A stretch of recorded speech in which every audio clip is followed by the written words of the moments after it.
The rain in New York had a special kind of misery, and it seemed to follow Sarah Monroe. It clung to her cheap rain jacket, seeped into her worn sneakers, and blurred the neon lights of the city into a watercolor of broken promises. She was running late, always running.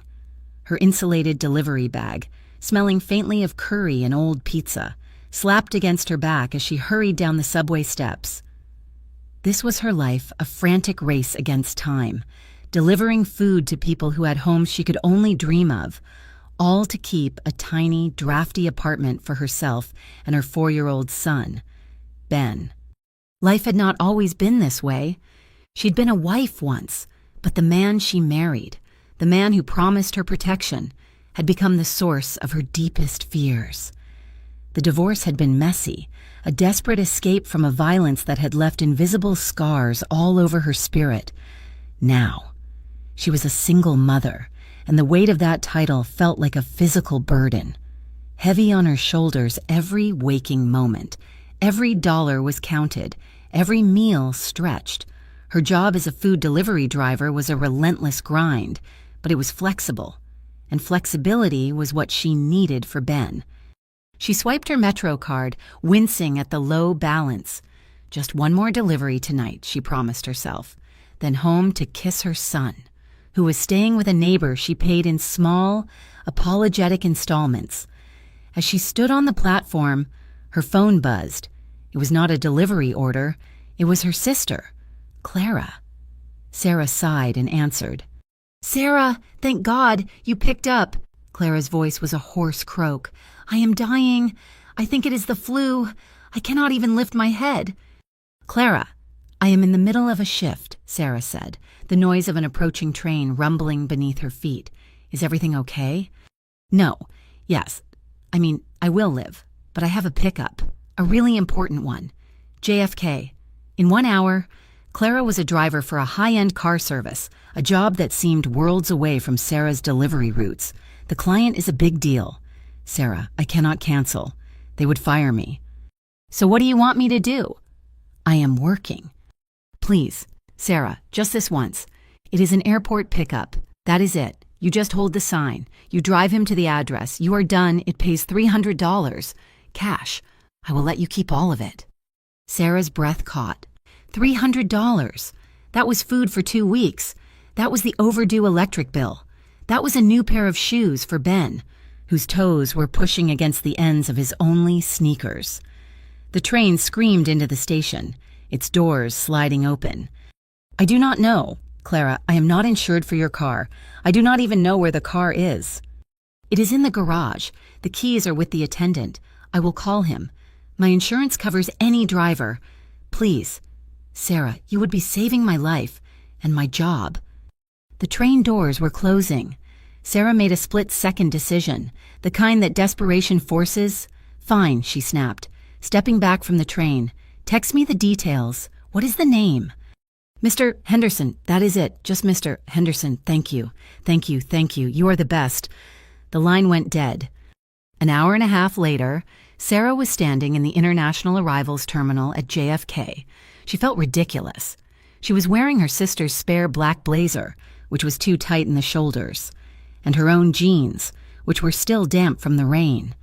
She held a small electronic tablet, as Clara had instructed, the name Henderson glowing on the screen. The terminal was a sea of people, families reuniting, businessmen rushing, weary travelers scanning the crowd.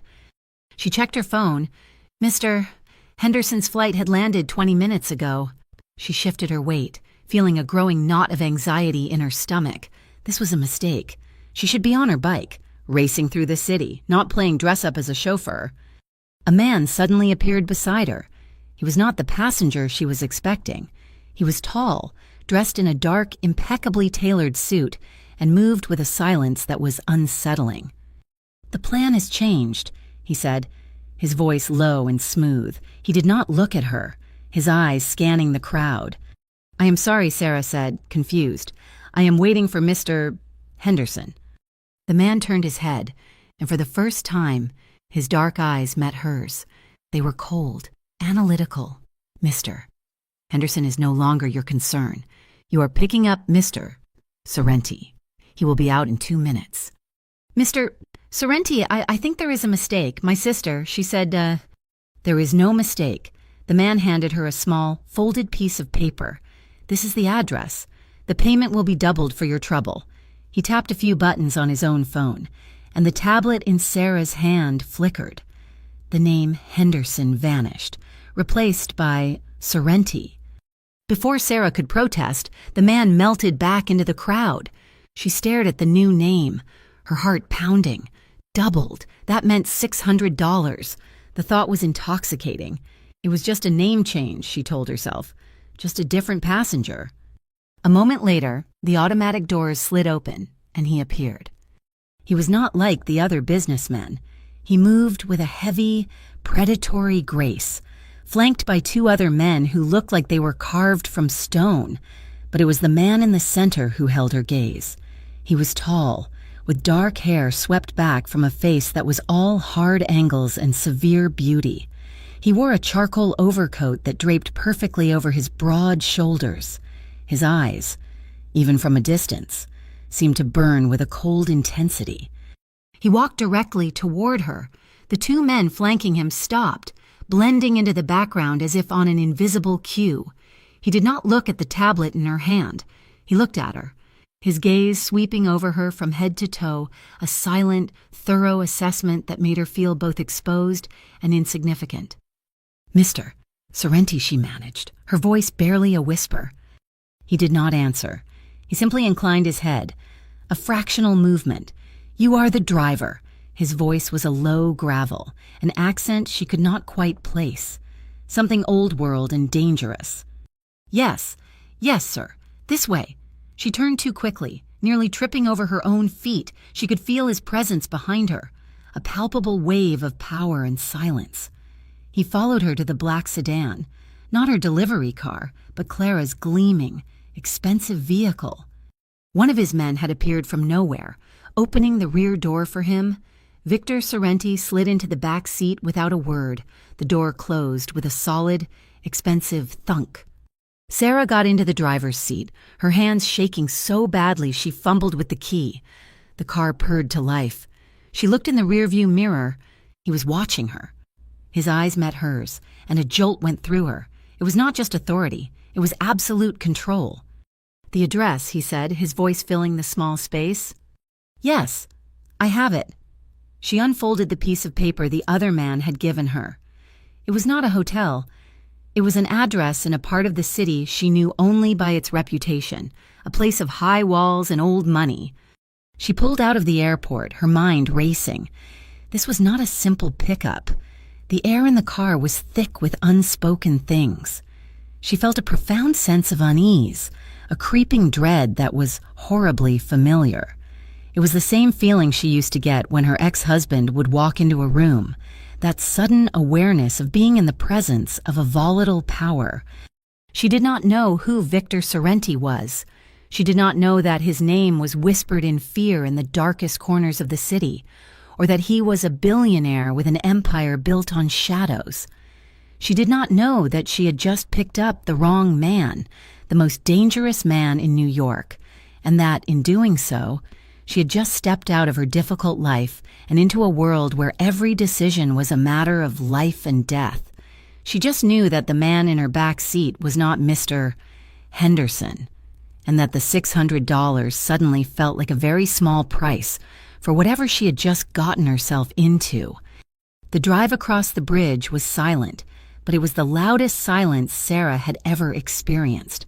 The rain had stopped, but the streets glistened black and empty, as if the city itself was holding its breath. She gripped the steering wheel, her knuckles white, her entire focus on the road, but her awareness, every nerve ending in her body, was tuned to the man in the back seat. She kept expecting instructions, a curt order, perhaps an impatient sigh. There was nothing, just his breathing, slow and steady, and the heavy weight of his presence. She risked a glance in the rearview mirror. It was a mistake. He was not looking at his phone. He was not looking out the window. He was watching her. His dark eyes, shadowed by the dim light of the dashboard, were fixed on her reflection. He was not staring aggressively. Not in the way her ex-husband used to. It was something else. It was a look of pure, cold assessment, like a hawk observing its prey, deciding not if it would strike, but when and how. She felt a flush of heat crawl up her neck, a mixture of fear and a strange, unwelcome spark of indignation. She snapped her eyes back to the road. "We're almost there, sir. About 10 more minutes." His voice, when it came, was so quiet it startled her. "You are nervous." It was not a question. It was a statement of fact, delivered with the same finality as a judge's gavel. "I am just focusing on the road," she lied, her voice thin. A faint, almost imperceptible sound came from the back. It might have been a laugh, but it held no humor. "You were late to the airport, you were not dressed for this job, and your hands are shaking. You are not a driver." Sarah's breath hitched. She felt cornered, exposed. "My sister, Clara, she is ill. I am just helping her. She is the regular driver." "I know who she is," he said, and the finality in his tone shut down any further conversation. He knew. Of course he knew. The man at the airport had known Clara's name. This was not a random pickup. This was an interception. They arrived at the address. It was not a penthouse or a hotel. It was a fortress. High stone walls, topped with black iron spikes, surrounded an entire city block. A massive, imposing gate barred the entrance, watched over by a man in a booth and 2 others who stood motionless by the opening, their dark suits identical to the men at the airport. Sarah pulled the sedan to a stop. One of the men approached her window, and she fumbled to roll it down, her fingers suddenly clumsy. "Name," the guard asked, his eyes scanning the interior of the car. Before she could speak, the back door of the car opened. Victor Sorrenti emerged, unfolding his tall frame from the car. The guards immediately stiffened, their demeanor shifting from suspicion to absolute, ingrained respect. "Mr. Sorrenti, we were not expecting you until tomorrow," the man in the booth said, his voice now laced with anxiety. Victor ignored him, adjusting the cuffs of his suit. He looked at Sarah, still sitting in the driver's seat, the man who had been at the airport, the one who had changed the name on her tablet, appeared from the shadows by the gate. He walked to her window and held out a thick envelope. "Your payment," he said, his voice flat. Sarah took it. It felt too heavy. "Thank you. Should I wait?" "No." Victor's voice cut through the night. He was still looking at her, that intense, analytical gaze. "You are dismissed." He turned and walked through the gates without a backward glance. The massive iron doors began to swing shut, closing him off from the world. Sarah did not move. She sat there for a full minute, the sound of her own heart hammering in her ears. She opened the envelope. Inside was a thick stack of $100 bills. She counted it, her hands trembling so hard she had to start over twice. It was not $600. It was $2,000. She drove home in a daze, the money feeling like a hot weight on the passenger seat. This was wrong. All of it. She had broken some rule she did not even know existed. She had stepped into a world that did not belong to her. The next morning, she called Clara. Her sister's voice was still weak. "Did it go okay?" Clara croaked. "Did Mr. Henderson give you any trouble?" He was not Mr. Henderson," Sarah said slowly, staring at the stack of bills on her tiny kitchen table. "They changed the pickup. It was a man named Victor Sorrenti."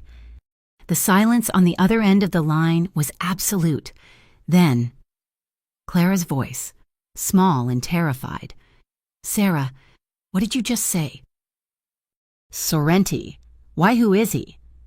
"Oh, God, Sarah, you picked up Victor Sorrenti?" Clara sounded like she was about to cry. "The Sorrenti family, as in the Sorrenti family." "I do not understand. What family?" "The Mafia. Sarah, you do not know who they are. They are not just stories. They own half this city, the dark half. He is the boss, the Don. You do not just pick him up by mistake." Sarah sank into a chair, the floor tilting beneath her. A mafia boss, a billionaire mafia boss. She thought back to his eyes, the cold authority, the absolute control he commanded without raising his voice, the way the guards had snapped to attention, the way he knew her sister's name. He paid me, Sarah whispered, looking at the money. Just get rid of the money, Sarah. Burn it. I do not care. Do not use it. I have to go. Clara hung up. Sarah sat in her small apartment, the sounds of the city, the traffic, the yelling neighbors, all fading into a dull roar. She was terrified. But beneath the terror was something else, a flicker of curiosity. He was the most frightening man she had ever met, more frightening than her ex-husband. But his power was different. It was not the chaotic, insecure rage of her ex. It was solid, ancient. He had looked at her and seen everything. You are nervous. You are not a driver. He had seen her, truly seen her, in a way no one had in years.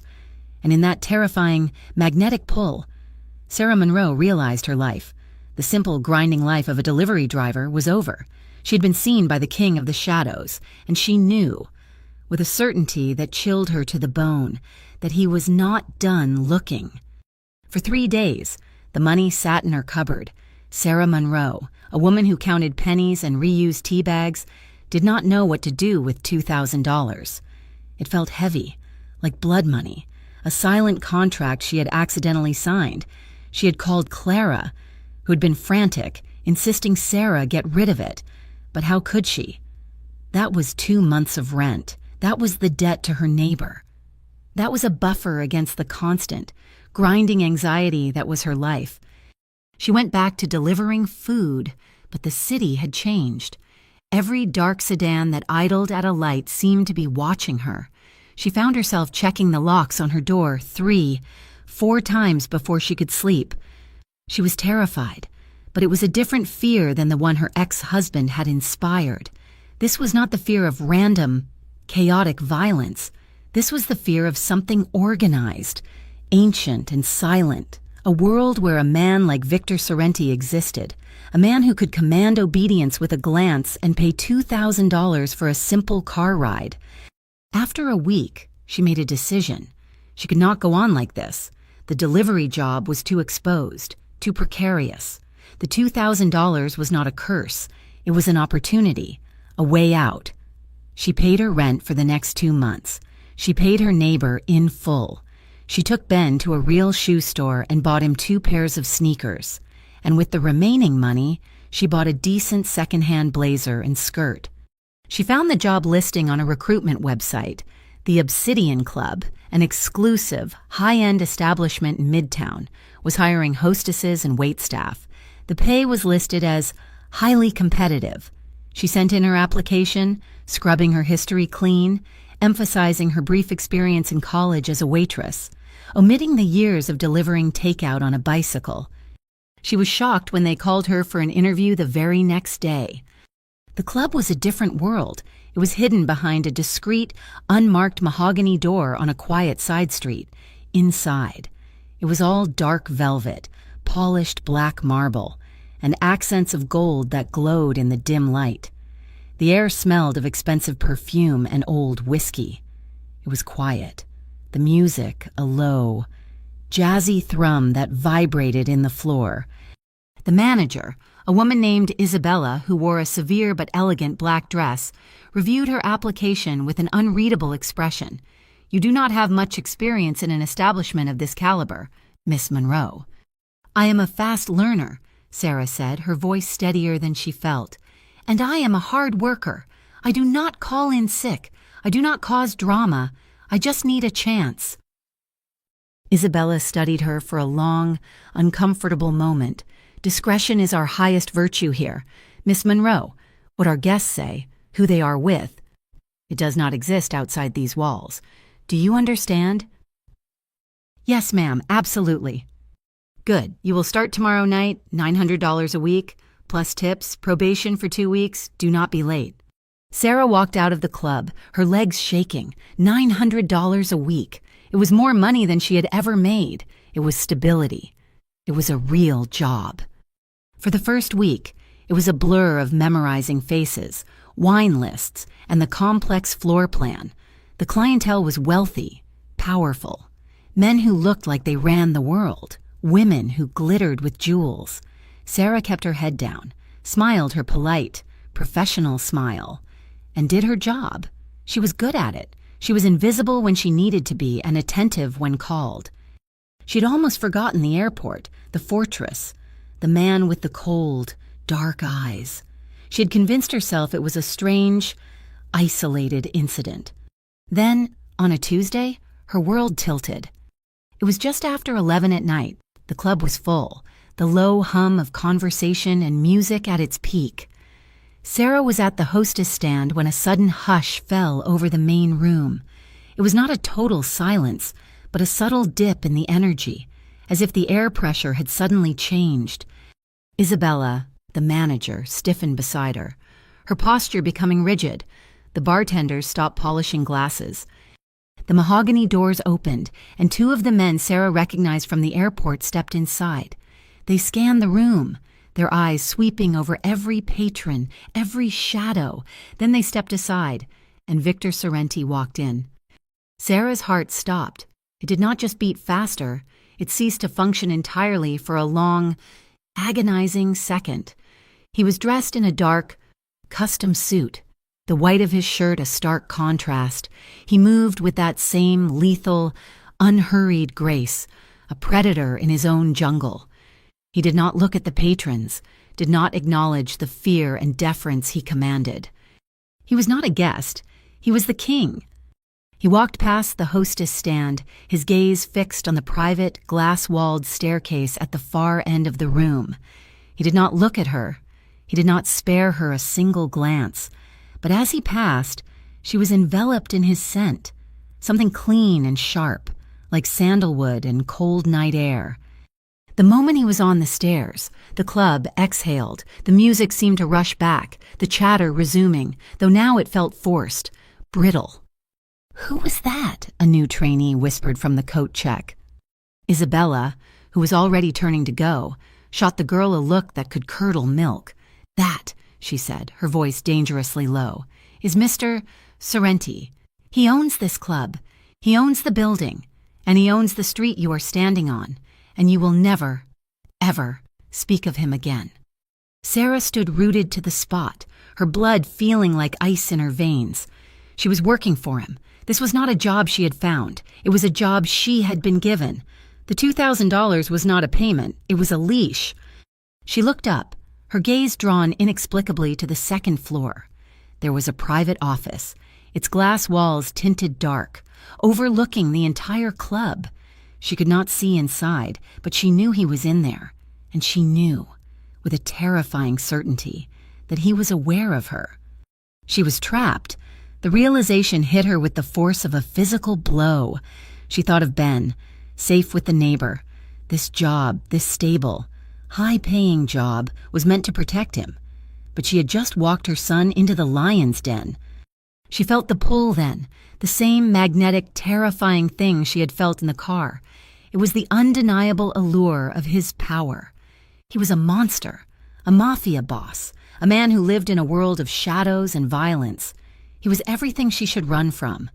But he was also the man who had seen she was not a driver, the man who now employed her in a club she had no business being in. She was terrified of him, but a small, traitorous, and deeply buried part of her was also fascinated. She, Sarah Monroe, the invisible single mother, had been noticed by Victor Sorrenti, and she could not decide if it was a death sentence or the first truly significant thing that had happened to her in years. Working at the Obsidian Club became a unique form of torture. Sarah Monroe learned to exist in a state of high alert, a constant hum of anxiety buzzing just beneath her skin. He was not there every night. Sometimes 3 or 4 days would pass, and she would begin to unclench, to breathe at a normal rhythm, to believe that she was just a hostess in a high-end club. Then he would appear, and the air would change, the temperature dropping a few precious degrees. Victor Sorrenti never spoke to her. He would walk past her hostess stand, his dark eyes focused ahead, and ascend the glass staircase to his private office. But she felt his gaze. She knew, with a primal certainty, that he was watching. She would be seating a guest, smiling her polite smile, and the hair on her arms would stand up. She would look up at the tinted glass of his office, and she knew he was there, observing her every move. The other staff treated her differently, too. Isabella, the manager, now watched her with a sharp, speculative gaze. The other waitresses gave her a wider berth, a mixture of envy and fear in their eyes. She was the one the boss had noticed. She was the girl who had driven his car. In their world. This meant she was either chosen or marked. Sarah was not sure which was worse. She tried to quit. One afternoon before her shift, she stood outside Isabella's office. Her resignation speech clutched in her mind, but she thought of Ben. She thought of the $900 a week, the medical insurance that had just kicked in. She thought of the $2,000 in her bank account, a cushion she had never known. She was trapped by the very stability she had craved. The tension was making her afraid. One night, a customer, a wealthy banker she recognized, became belligerent. He had too much to drink and grabbed her wrist as she walked by. "Hey, gorgeous, why so serious? Have a drink with me." Sarah froze. The feeling of a man's hand on her, unwanted, proprietary, sent a jolt of ice water through her veins. It was her ex-husband's touch. It was the prelude to a demand, to violence. "Please let go of me, sir," she said, her voice shaking. "Come on," he slurred, pulling her closer. Before another word could be spoken, two of Victor's men, the silent, stone-faced guards, were at the table. One of them simply placed a hand on the banker's shoulder. The pressure must have been immense, because the banker's face turned white and his hand flew open, releasing her. "Mister, Sorrenti requests that you treat his staff with respect," one of the men said, his voice a low rumble, "and that you settle your bill now." The banker, suddenly sober, stammered an apology and scrambled to get his credit card. Sarah fled to the staff room, her breath coming in ragged gasps. She was shaking so violently she had to sit on the floor, her head between her knees. He was protecting her, but it was not protection. It was control. It was a display of power, a reminder that she was his, that this was his territory, and that she was just another one of his possessions. A few nights later, the true test came. She was finishing her shift, just after 3 a.m. The club was dark, the last of the staff filing out. She stepped out into the quiet side street, pulling her coat tight, eager to get to the subway and back home to Ben. "Sarah?" The voice hit her like a punch to the stomach. She stopped, her blood turning to slush. She did not have to turn around. She knew that voice. She had spent 5 years running from it. She turned slowly. David. Her ex-husband stood under a streetlight. He was thinner than she remembered, his eyes wild and bloodshot. He looked desperate. "What are you doing here, David?" she asked, her voice flat, her body rigid. "What am I doing? I am looking for my wife," he said, taking a step toward her. "You're working in a place like this now, a fancy whorehouse. I am not your wife, not for a long time. Leave me alone." She tried to walk past him. He grabbed her arm, his fingers digging in with a familiar cruelty. "You owe me. Sarah, you think you can just leave. You think you can take my son." "He is not your son," she hissed, trying to pull away, the old panic rising in her throat, choking her. "He is mine and you are mine," he yelled, raising his other hand. It never landed. A black sedan, the same kind she had driven, slid to the curb so silently it seemed to have materialized from the shadows. 2 men emerged. They were not Victor's usual guards. These men were older, dressed in immaculate dark suits, and they moved with a terrifying, almost bored efficiency. They did not touch Sarah. They simply separated her from David. One man stood between them while the other took David's arm. David, for all his bluster, was a coward. He tried to struggle, but the man held him in a grip that was pure steel. "Is this man bothering you, Miss Monroe?" the man holding David asked. His voice was polite, almost pleasant. Yes," Sarah stammered, rubbing her arm. "I see." The man looked at David. his eyes completely dead. "You will not be coming back here. You will not be contacting Miss Monroe. You will not be going anywhere near her or her child ever again. Do you understand me?" David, his face pale with a new kind of terror, nodded frantically. "Good." The man opened the back door of the sedan and, with no effort at all, pushed David inside. The car pulled away, disappearing around the corner. Sarah was left standing on the empty street, shaking from head to toe. She was free. He was gone. But she felt dirtier than if he had hit her. She knew, without being told, where to go. She walked back into the club, through the dark, empty rooms and up the glass staircase. The door to his office was open. Victor Sorrenti was standing by the floor-to-ceiling window, looking down at the city lights. He did not turn when she entered. "You had no right," she whispered, her voice raw. "He will not bother you again," Victor said, his voice calm, final. "You do not understand," she cried, the tears finally coming, hot and angry. "You do not get to do that. You do not get to just erase my problems with your men. That is not protection. That is control. It is the same thing."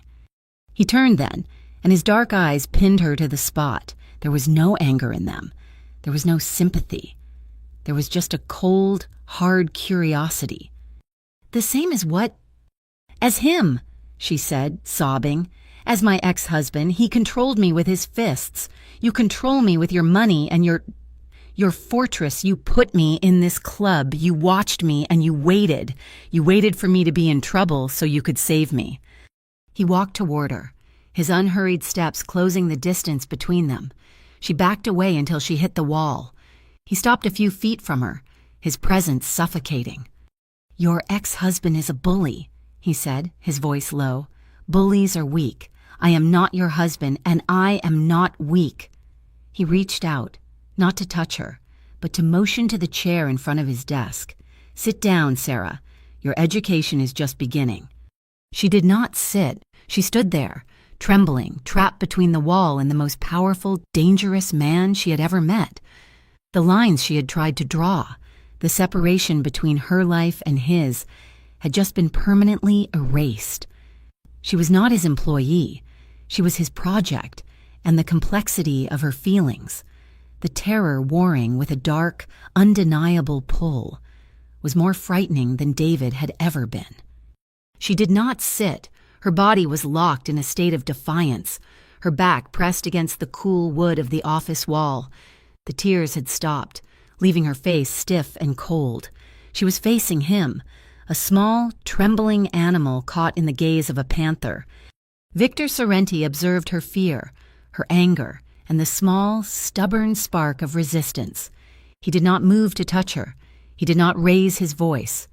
He simply held her captive with his presence. "You are comparing me to the insect who raised his hand to you," he stated, his voice a low, precise murmur.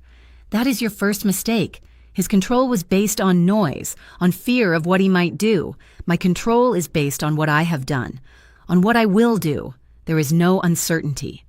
He turned away from her, walking back to his vast, empty desk. "Your education," he continued, "is not about me. It is about the world you live in. You believed you lived in a city of laws. You do not. You live in a city of agreements." He picked up his phone, dialed a number, and began to speak in rapid, low Italian. Sarah could not understand the words, but the tone was chillingly calm. It was the tone of a surgeon discussing an operation. He listened, nodded once, and spoke a single, final phrase. "Assicurati che capisca. Nessun errore." He hung up. "What? What did you do to him?" Sarah whispered, her voice hoarse. "David, what did you do?" "He was a loose end," Victor said, looking at her as if she were a student. "He was a problem from your old life that followed you into mine. I do not allow such things." He was given a generous sum of money and a one-way ticket to a city very far from here. He was told, in terms that he would understand, that if he ever returns to New York, his life expectancy will be measured in hours. Sarah felt a wave of dizziness. It was not relief. It was a cold, horrifying realization of his reach. He had not just scared David off, he had excised him, like a tumor, from her life. You just bought him off, sent him away. You decided that he made his choice, Victor said. He took the money. Your past is now clean. Sarah, you should be grateful. Grateful? The word came out as a choked laugh. You have taken over my life, this job, my past. You think this is a gift? This, he said, gesturing not just to the office, but to the entire, silent, powerful building, is safety. It is a concept you have never truly understood. Now, your shift is over. My driver will take you home. I can take the subway. No, he said, and the single word was not a suggestion. It was an iron wall. You will not. You are no longer just a hostess. Miss Monroe, you are an associate of this establishment. You will be protected, and you will be watched. Go home. Be with your son. That was the true threat. Be with your son. He was not just controlling her. He was controlling her access to the only thing in the world she loved. Life changed. The undertow had caught her, and she was being pulled out to sea. She still worked her shifts at the club, but she was no longer just a hostess. She was a fixture. The other staff, even Isabella, treated her with a careful, fearful deference. She ate her meals in his office, sitting in silence while he took meetings, his words a blend of English and Italian, discussing shipping manifests, real estate deals, and labor disputes that made her stomach clench. She learned about him in the whispers of the club and in the terrified silence that surrounded his name, and she learned about him on her own, during the day. She would take Ben to the public library, while he played in the children's section. She would sit at a computer terminal, her hands shaking as she typed Sorrenti. The public news was sanitized. Victor Sorrenti was a billionaire philanthropist, a real estate mogul who had revitalized half the docks in Brooklyn. But in the older archives, in the digital shadows of forums dedicated to organized crime, she found the truth. She read about his father, Giuseppe the Butcher Sorrenti, a man of brutal, impulsive violence, and then she read about Victor, who had taken over 10 years ago. He was different. The papers called him the accountant. He had stopped the public wars, consolidated power, and made the family richer and more powerful than ever. He had done it not with bombs, but with quiet, surgical decisions. He did not break legs. He broke bank accounts. He did not threaten families. He simply had them moved, disappeared, erased. He was a monster of cold, calculated logic. The dread in her stomach became a permanent resident. She was living in the house of a king, but the foundation was built on bones. The true test of her new reality came a month later, an incident, as Isabella called it. A bartender named Marco, a young, handsome man who had always been kind to Sarah, had been caught. Victor summoned Sarah to his office at 2 a.m. She walked in, her hostess uniform feeling like a costume. Victor was not alone. His consigliere, a quiet, older man named Enzo, was there, and Marco, the young bartender, was strapped to a chair, his face pale and slick with sweat. There were no marks on him, no overt violence, but his terror was a physical stench in the room. "Sarah, you are here to observe," Victor said, his voice calm as he poured himself a glass of water. "Mr. Sorrenti, please," Marco begged, his voice cracking. "I can explain. It was a mistake." "You have been skimming from the bar for 4 months," Victor said, not looking at him, reading from a ledger. 10%, a modest but insulting amount. "I needed it," Marco cried. "My brother, he has debts." "Your brother," Victor interrupted, "made a bad bet with the Rinaldi family, a very, very bad bet. And instead of coming to me, your employer, the man who pays for your apartment, you decided to solve this problem by stealing from me and by talking to them." Marco's body went limp with despair. "You told them when I arrive. You told them when I leave. You told them about her." He gestured, almost casually, to Sarah. Sarah felt the blood drain from her face. She was a vulnerability, Victor explained to the heir. They thought I cared for her. They thought they could use her to get to me. You gave them that idea, Marco.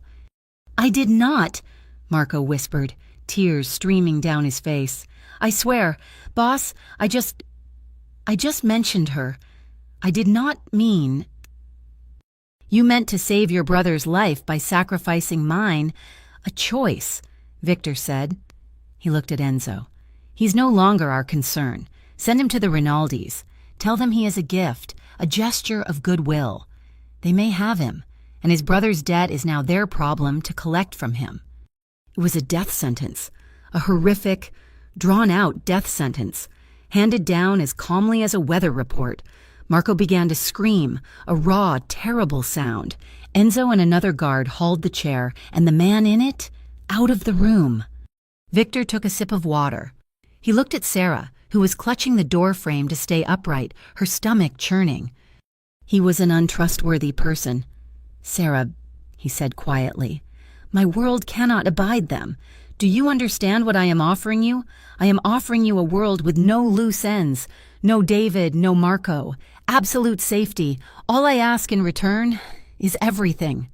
She felt utterly violated. Her life was not her own. Her safety was a prison. Every move she made, every breath she took, was now governed by this man, this cold, brutal stranger who had just condemned a man to die. She wanted to run, but she looked into his eyes, and she knew. There was no outside. There was no escape. She was his. Sarah Monroe was living in a cage made of glass and gold. After the night with Marco, the truth of her situation was no longer a creeping unease. It was a cold, hard fact. She was the property of Victor Sorrenti. She continued her shifts at the Obsidian Club, but the pretense was gone. She was no longer a hostess. She was a message. His men shadowed her, silent and ever-present. Her tiny apartment was no longer her own. A black sedan waited for her every morning and idled outside her building all night. She felt like she was suffocating, drowning in the cold, brutal logic of his world. He had shown her the monster. He had forced her to watch as he condemned a man to a terrible fate. She saw Marco's terror in her dreams, waking in a cold sweat, her heart hammering against her ribs. She hated Victor. She hated his control, his quiet tyranny, his ability to erase people as if they were inconvenient figures in a ledger. But the monster had a different side. A week after Marco's disappearance, she arrived at the club to find a large, high-end toy bag on her station at the hostess stand.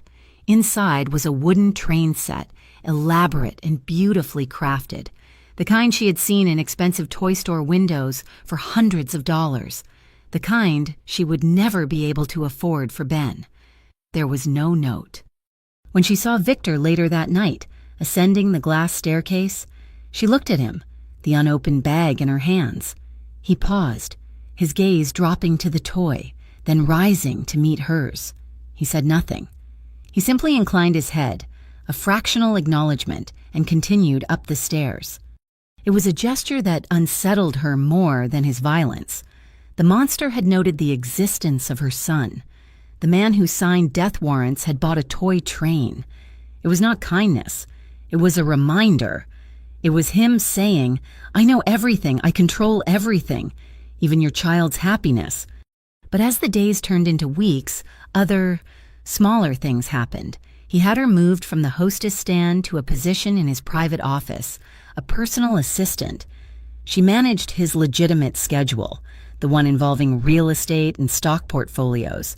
She sat in the same room with him for hours, a silent witness. She saw him not just as the boss, but as a man. She saw the exhaustion in his eyes after a meeting that lasted 12 hours. She saw the way he rubbed the bridge of his nose when he thought no one was looking. She learned he drank his coffee black, with no sugar, and that he disliked the scent of artificial perfume. She was in a constant state of internal war. The revulsion she felt for his actions fought daily with the magnetic pull of his presence. He was a killer, but he was also the only man whose simple, quiet presence in a room made her feel, paradoxically, completely safe from the outside world. The outside world, however, was not done with her. The Rinaldi family, the ones who had been using Marco, were not pleased. Victor had sent them a traitor as a gift, a gesture of dominance. And they were old school. They believed in blood for blood. It happened on a rainy Thursday evening. Victor had left the club early, but Sarah had stayed to finalize some paperwork. The sedan was waiting for her in the alley. She said goodnight to Isabella and pushed open the heavy staff door. She only had time to register two things: the smell of wet pavement and the fact that the sedan's driver was not in the car. A hand clamped over her mouth from behind, the smell of cheap wool and stale smoke filling her nostrils. A second man grabbed her, his arm a steel band around her waist, lifting her off her feet. She tried to scream, to kick, but they were professionals. They were dragging her toward a dark van parked 20 feet away. It was over in 3 seconds. There was no sound, no warning. The man holding her waist suddenly grunted, his grip loosening. He fell away. The man holding her mouth was spun around. Sarah stumbled back against the brick wall, gasping. Victor Sorrenti stood between her and the two men. She had not seen him arrive. He had moved like smoke. He was not wearing his suit jacket, just his white shirt and dark trousers, soaked in the rain. One of the men was on the ground, clutching his knee. The other, the one who had held her, was still standing, a knife in his hand. He lunged. Victor did not flinch. He moved inside the man's reach, a blur of precise, brutal motion. He blocked the knife arm, and Sarah heard a sickening crack of bone. The knife clattered to the pavement. Victor's other hand shot out, striking the man in the throat. The man collapsed, gagging, his face turning purple. Victor did not look at them again. He turned to Sarah, his entire body radiating a lethal energy. He was breathing hard, the rain plastering his dark hair to his skull. His eyes were not cold. They were on fire, blazing with a terrifying primal fury. He lunged toward her, and she flinched, her hands coming up to protect herself.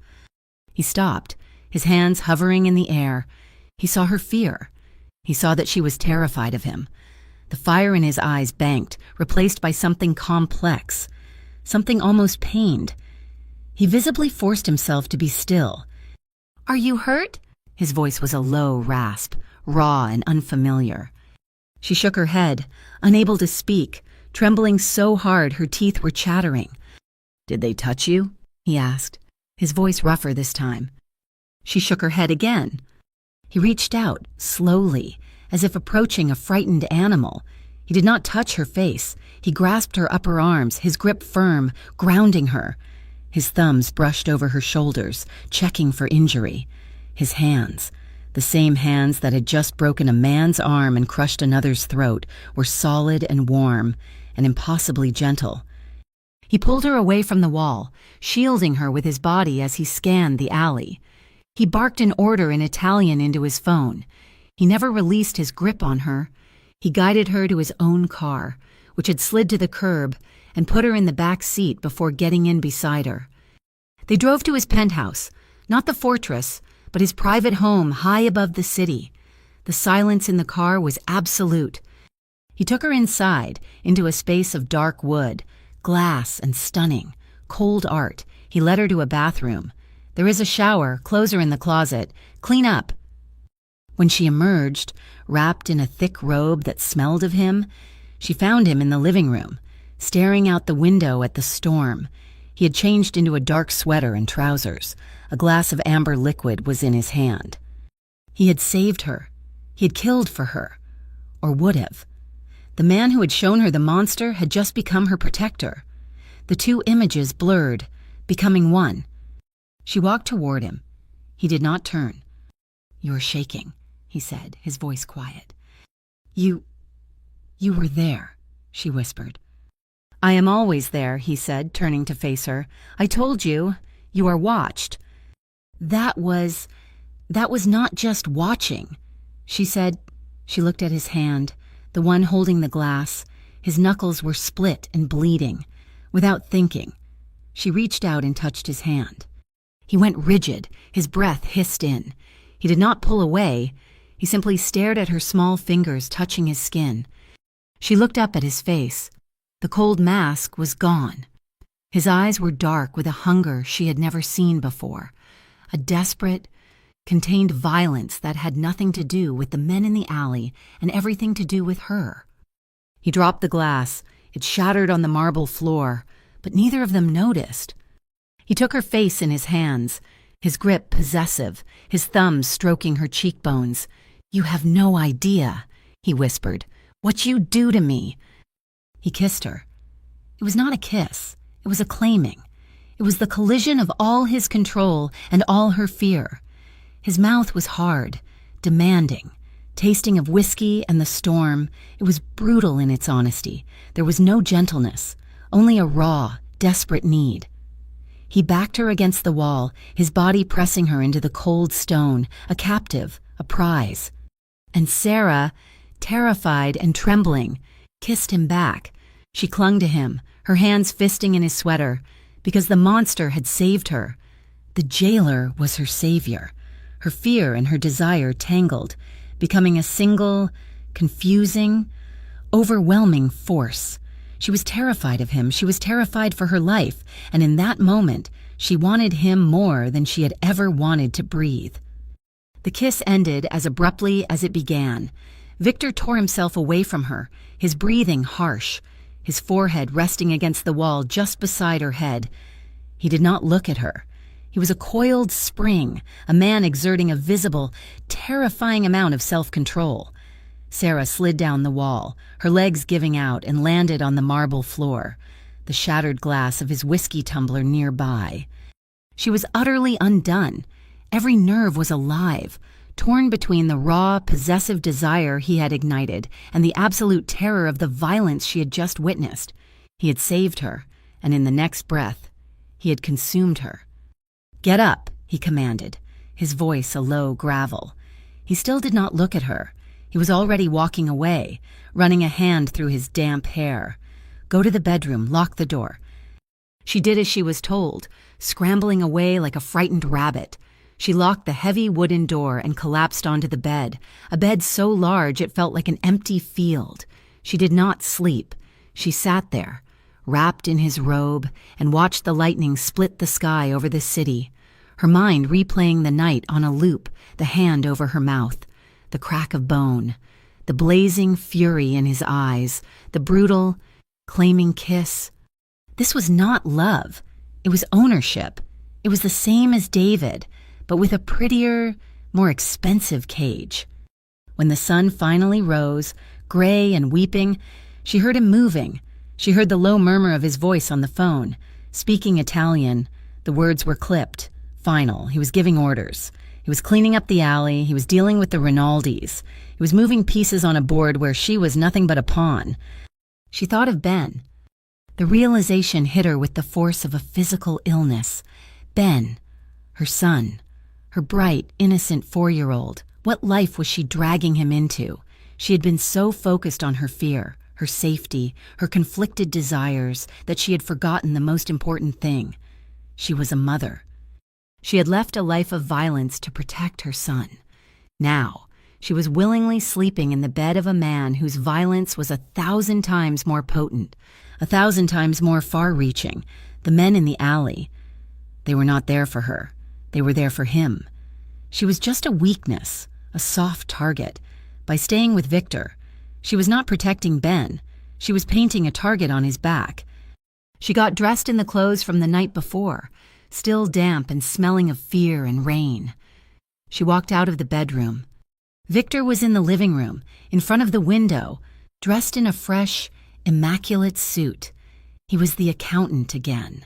The night, the kiss, the fury. It had all been wiped clean. He was on the phone, and as she entered, he finished his call. "We are leaving," he said, not looking at her. He was looking at his watch. "I am going home," she said, her voice small but firm, "to my son." "They will not find you at your apartment," he said.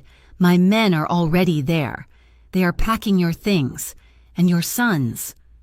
A cold, paralyzing dread gripped her. "What are you talking about, packing for what?" "You are moving. he said, finally turning to her.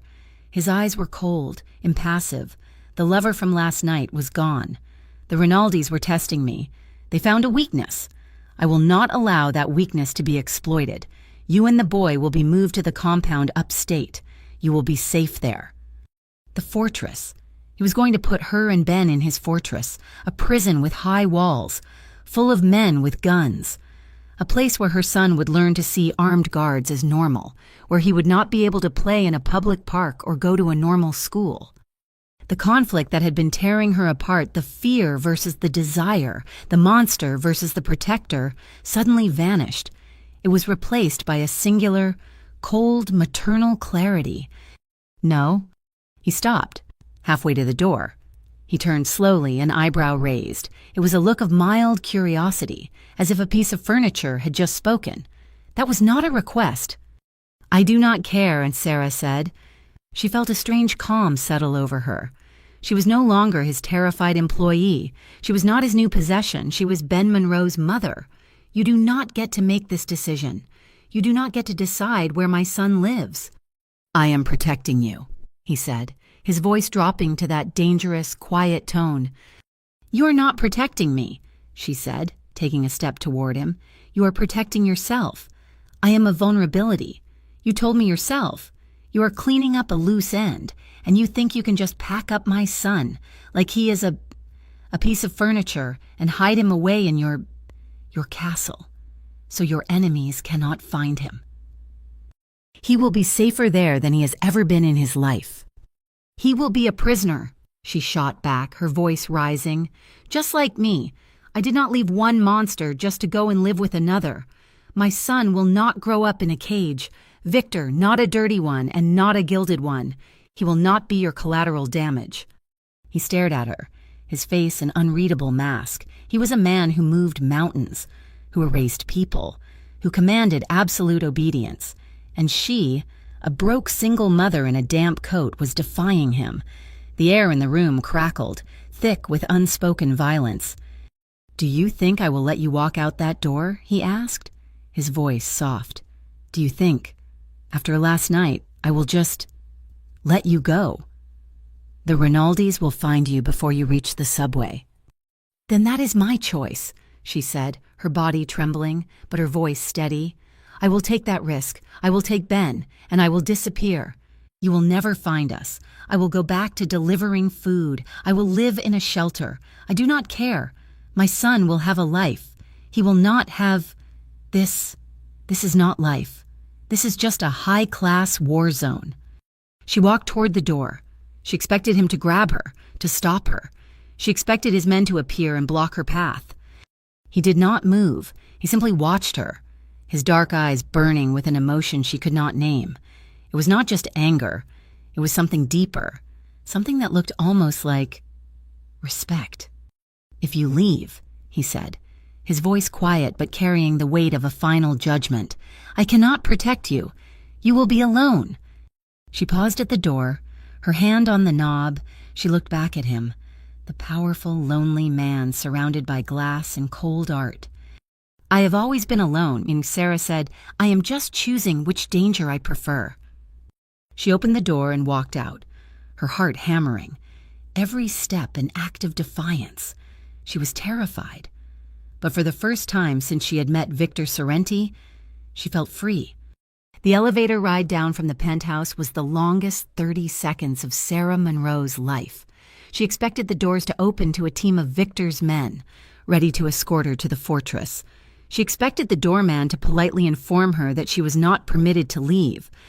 But the elevator doors opened to an empty, pristine lobby. The doorman simply nodded, a flicker of surprise in his professional gaze, and held the heavy glass door open for her. She stepped out onto the sidewalk. The morning air was cold and sharp. She had done it. She had defied the king of the city and walked out of his castle. She was free. A wave of terrified, triumphant adrenaline surged through her. She clutched her coat and began to run, a desperate, frantic sprint toward the subway. She had to get Ben. She had to pack what little they owned, get on a bus, and disappear. She made it 2 blocks. A dark, windowless van that had been double parked across the street roared to life. Its tires squealed as it mounted the sidewalk, cutting off her path.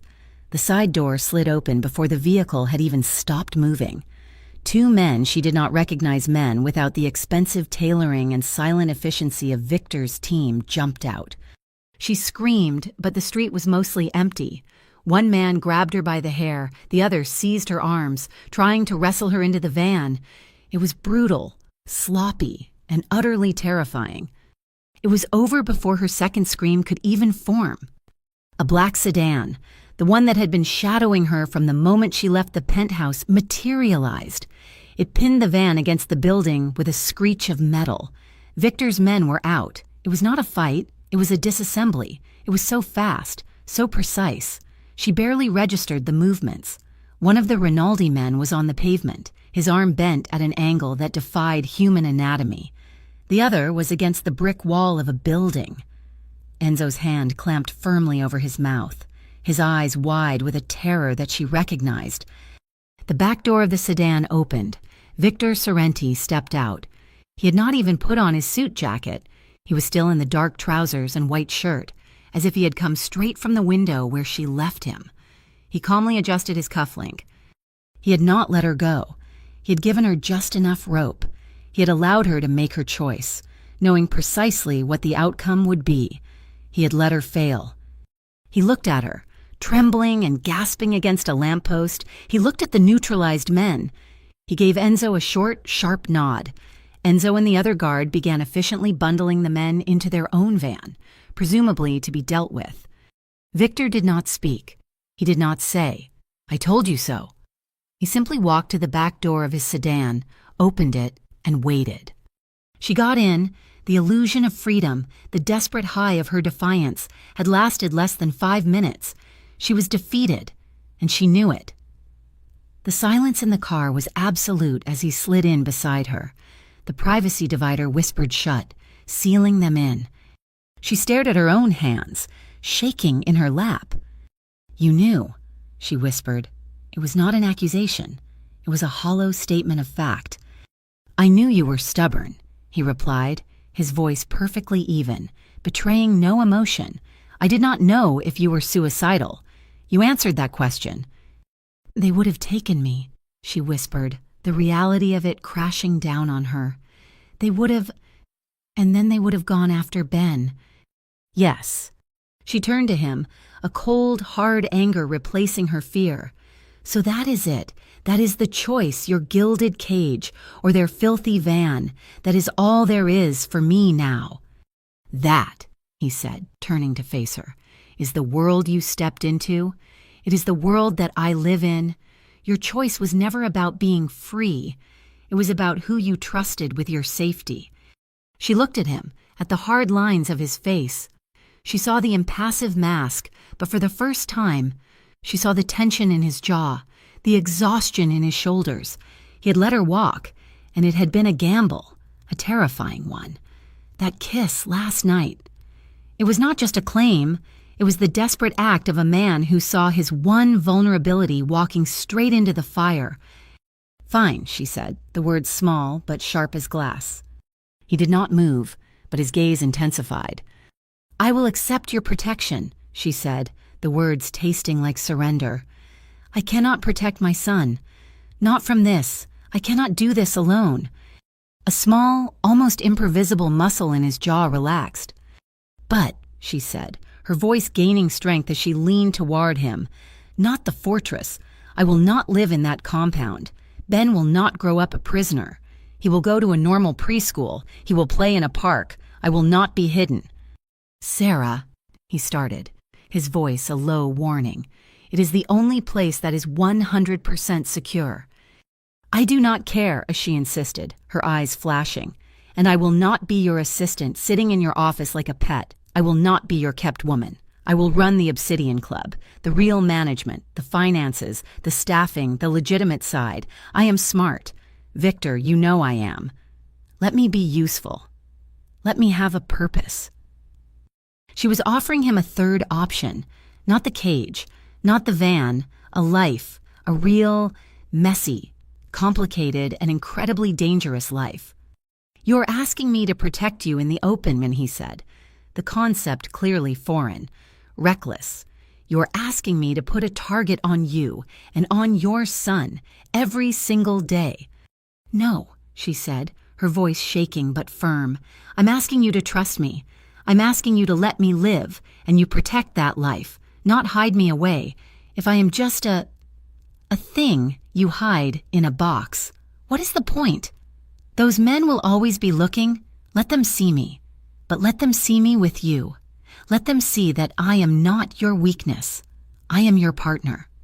The word hung in the air between them, heavy and powerful. Partner.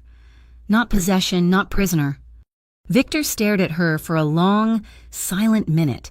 She was asking him to change the rules of his entire world, to expose his greatest vulnerability to the light and dare anyone to touch her. It was the most dangerous, foolish, and brave thing he had ever heard. He reached across the divide.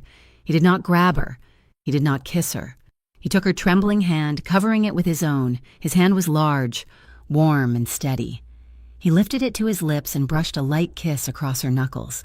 It was not a gesture of passion. It was an oath. "We will do it your way," he said, his voice a low, binding contract. "But you will listen to me. You will never be alone. There will be guards. They will be invisible, but they will be there. You will run the club, and I will personally destroy any man who dares to look at you the wrong way." It was not a new beginning built on promises of love and light. It was an armistice, a reconciliation forged in violence and defiance. He had released his iron grip of control, and in response, she had finally, truly, stopped pulling away.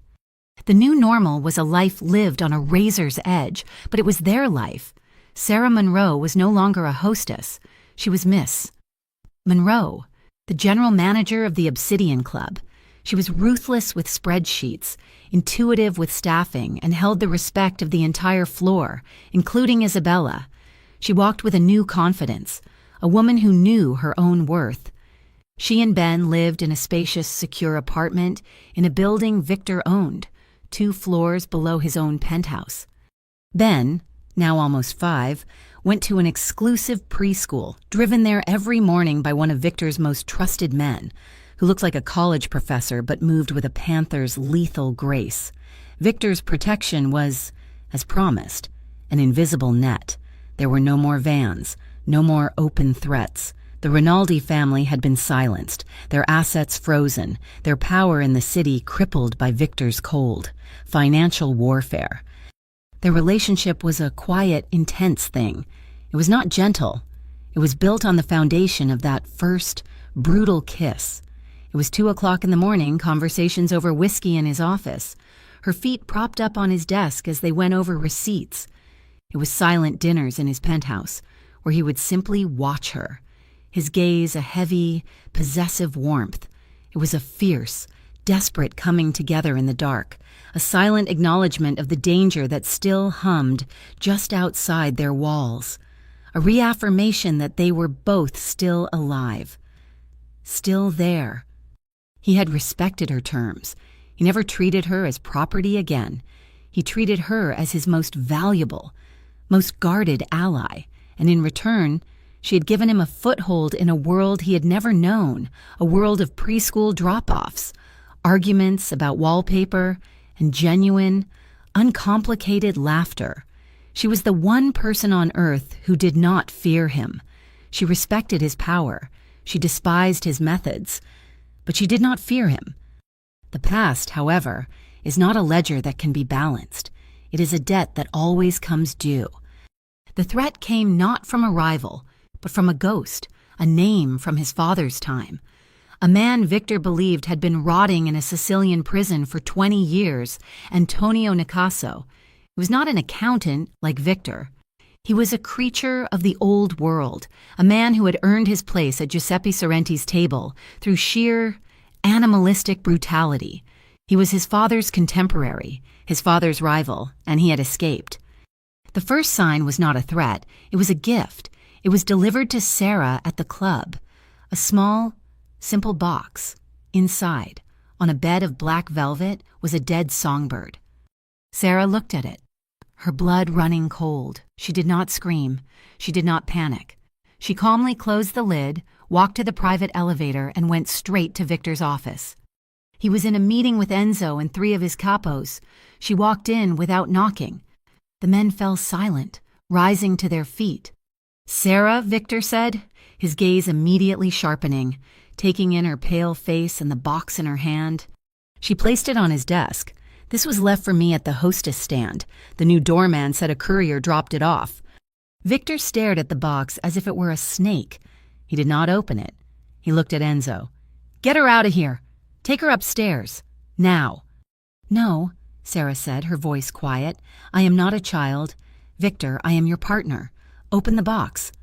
He looked at her, a long, hard stare. Then, slowly, he lifted the lid. His face, usually an impassive mask, went rigid, a darkness she had never seen before. A cold, ancient fury filled his eyes. "Dio," Enzo whispered, crossing himself.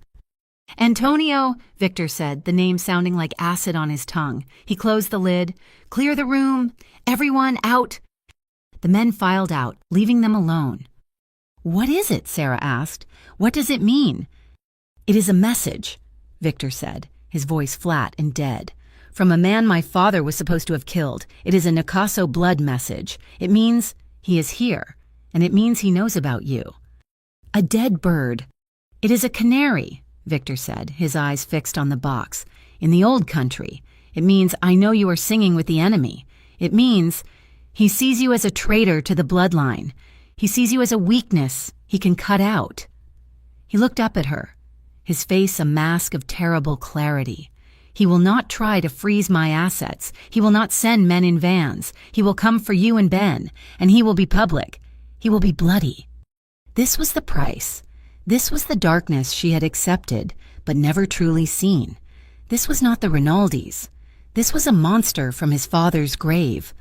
"What do we do?" she asked, her voice not shaking. "We go," he said, already moving, pulling a small, heavy pistol from his desk drawer and checking the clip. "We go to the compound tonight, both of you.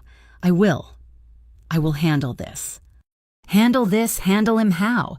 Victor, will you freeze his bank accounts? Call his landlord?" He did not answer. He grabbed his keys. "You cannot, can you?" she pressed, standing in his path. This is not your world. This is your father's world. Your rules do not apply." He stopped, his eyes meeting hers. "No," he said, his voice raw. "They do not. This man, he only understands one language." "Blood," she whispered, the realization dawning. "To end this, Sauner," he said, "to protect you and Ben, I cannot be the accountant.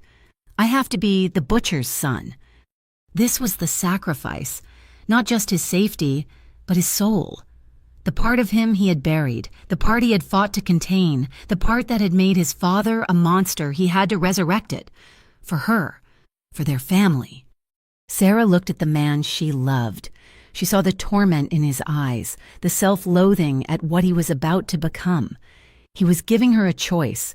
He was giving her an out. He was waiting for her to run, to tell him he was a monster, to leave him to his darkness. She stepped forward. She did not cry. She did not plead. She reached up and placed her hand on his chest, right over his heart, which was hammering a frantic, violent rhythm against her palm. "Then be what you have to be," she said, her voice shaking but full of a terrible, binding resolve. "Be the monster. Victor, end this. End him. And then you come home to us. You come home to me." He stared at her, his composure breaking, a look of shattered, desperate gratitude on his face. This was not the conditional love of the light. This was the absolute, unconditional acceptance of the shadows. She was not just his partner. She was his, and he was hers. He leaned down, not for a kiss of passion, but a kiss of promise. He pressed his lips to her forehead, a brand, a vow. "Get Ben," he said, his voice now cold, the decision made. "Enzo will take you to the penthouse. You will not leave. You will not open the door for anyone but me. Do you understand?" "I understand," she said. He left. She did not watch him go. She went to find her son. The price of their love was a descent into hell, and she had just bought the ticket. Not just for herself, but for him, too. Their bond was deeper than love. It was a shared damnation. The penthouse was a silent, opulent waiting room, suspended high above the city. Sarah Monroe did not sleep. For 3 days, she and Ben lived in the quiet, climate-controlled stillness, while the world outside held its breath. She read her son's stories. She built towers with his new blocks, and she answered his questions about why is Mr. Victor gone, with a calm, steady voice she did not recognize. But every time the private elevator chimed, her heart would stop, a cold dread washing over her. She had told him to be the monster. She had no idea what that monster would look like when he returned. On the 4th morning, she was in the kitchen pouring Ben a glass of juice. When she heard the elevator, it was just after dawn. She froze, the carton of juice hovering in her hand. The door slid open. Victor Sorrenti stood in the entryway. He was wearing a dark suit, immaculate, as always. His hair was perfectly in place. He looked, at first glance, exactly as he had when he left. But as he stepped into the light, she saw the change. It was in his eyes. The cold, analytical detachment of the accountant was gone, replaced by a profound, fathomless exhaustion. It was the look of a man who had walked through hell and had not been certain he would return. The ghost of his father, the one he had summoned, had left its mark. He did not speak. He looked at her, and his gaze was heavy, raw. His eyes then found Ben, who had peeked around the corner. "Mr. Victor," Ben said, running toward him. Sarah tensed, ready to intercept, but Victor held up a hand. He knelt, his expensive suit creasing, and opened his arms. Ben, in the simple, trusting way of a child, ran straight into his embrace. Victor closed his eyes, his arms wrapping around the small boy, holding him with a desperate, gentle strength, his face buried in Ben's messy hair. He held him for a long, silent minute, as if the boy's simple, warm presence was the only thing anchoring him to the world. When he finally looked up, his eyes found Sarah's over Ben's shoulder. "It is done," he said. His voice was a rasp. She did not need to ask what. She did not need to know about Antonio Nicasso or the dead songbird. It was over. The past was finally buried. He released Ben. "Go, Piccolo," he murmured. "Go finish your breakfast. I must speak with Sarah." When Ben was gone, Victor rose slowly to his feet. He looked like a king who had just won a war, only to find the cost devastating. "I did not know," he said, his voice low, "if I would come back. Not all of me." Sarah walked to him. She did not hesitate. She put her hands on his chest, feeling the steady beat of his heart. "But you did. You are here." He covered her hands with his own, his grip tight. "He is gone. They are all gone. The old debts, they are paid." He pulled her against him, burying his face in her neck, and she felt his body shudder, a single, violent tremor of release, the pent-up tension of the last 4 days, of the last 20 years, finally breaking. He was not a monster. He was just a man, burdened by a crown he had never asked for, who had just done the unthinkable to protect the first light that had ever entered his world. Their new life began not with a celebration, but with a quiet exhale. Sarah Monroe became a force in her own right. She took over the legitimate side of the Sorrenti holdings, her sharp mind and practical nature transforming his empire. She was not the Mafia boss's woman. She was the boss. She commanded boardrooms, she negotiated contracts, and she did it all while scheduling Ben's dental appointments. She was no longer just a mother or just a manager. She was a partner. Victor, in turn, found a new kind of power. He respected her. He did not just protect her. He listened to her. He found a new, quieter strength in her presence. He still ruled the shadows, but she ruled him. He began to delegate the darker side of the business to Enzo. finding himself more interested in the color of the new curtains for their living room, or the sound of Ben's laughter as he taught the boy to play chess. Their love, born in fear and forged in violence, found an unexpected peace. It was not a simple, easy love. It was a bond built on the absolute, unflinching acceptance of who they both were. He was the dark night, and she was the stubborn, unyielding dawn that always came back. One evening, months later, they stood on the penthouse terrace. Ben was asleep inside. The city glittered below, a silent, beautiful kingdom. Victor came up behind her, sliding his arms around her waist, pulling her back against his chest. "You are safe," he murmured against her skin. It was his constant promise, his only true religion. Sarah leaned her head back against his shoulder. She was not the terrified woman who had stood at the airport. She was not the desperate mother delivering food in the rain. She was strong, she was respected, and she was loved. Not in spite of her flaws, but because of her strength. She had stepped into the wrong car and been taken to a dark, terrifying world, but in that world, she had found the only man who understood her. She had found her family. "I know," she whispered, turning in his arms to face him. "We are home." Thank you so much for listening to our story. Where in the world are you listening from? Let us know in the comments so we can share our thoughts together. Please remember to subscribe to our channel, Mafia Boss Story, like this video, and give us extra support by hitting that hype button so this story can be heard by even more people.